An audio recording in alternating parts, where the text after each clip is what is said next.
Kottayam government nursing കോളേജിലെ റാഗിങ്ങിന്റെ ദൃശ്യങ്ങൾ പുറത്ത്. ഒന്നാം വർഷ വിദ്യാർത്ഥിയെ കെട്ടിയിട്ട് ദേഹമാസകലം ലോഷൻ ഒഴിച്ച് ശരീരത്തിൽ മുറിവേൽപ്പിക്കുന്നതും സ്വകാര്യ ഭാഗത്ത് ഡംബൽ കയറ്റിവെച്ച് ഉപദ്രവിക്കുന്നതുമായ ദൃശ്യങ്ങളാണ് പുറത്തുവന്നത്. അതിക്രൂരമായ പീഡനമാണ് ജൂനിയർ വിദ്യാർത്ഥികൾക്ക് നേരിടേണ്ടി വന്നതെന്ന് ദൃശ്യങ്ങളിൽ നിന്നും വ്യക്തമാണ്. റാഗിങ്ങിൽ കൂടുതൽ ഇരകൾ ഉൾപ്പെട്ടിട്ടുണ്ടോ എന്നതടക്കം വിശദമായ അന്വേഷണം നടത്തണമെന്ന് കോട്ടയം SP പറഞ്ഞു. കോട്ടയം ഗവൺമെന്റ് നഴ്സിംഗ് കോളേജിൽ ഒന്നാം വർഷ വിദ്യാർത്ഥികൾക്ക് നേരിടേണ്ടി വന്ന ക്രൂരത വെളിവാക്കുന്ന ദൃശ്യങ്ങളാണ് പുറത്തുവന്നത്. ഒന്നാം വർഷ വിദ്യാർത്ഥികളിൽ ഒരാളെ കട്ടിലിൽ കെട്ടിയിട്ട് ശരീരമാസകലം ലോഷനൊഴിച്ചും ഡിവൈഡർ ഉപയോഗിച്ച് ശരീരത്തിൽ കുത്തി പരിക്കേൽപ്പിക്കുന്നതുമായ ദൃശ്യങ്ങളാണ് പുറത്തു വന്നിരിക്കുന്നത്. ഇതിനിടെ ശരീരത്തിൽ ഡംബൽ പോലെ ഭാരമുള്ള വസ്തുക്കൾ കയറ്റിവെക്കുന്നതും ദൃശ്യങ്ങളിലുണ്ട്.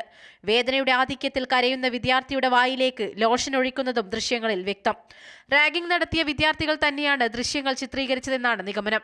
മദ്യമോ മറ്റു ലഹരി വസ്തുക്കളോ ഉപയോഗിച്ച ശേഷമാകാം ക്രൂരത നടത്തിയതെന്നും സംശയമുണ്ട്.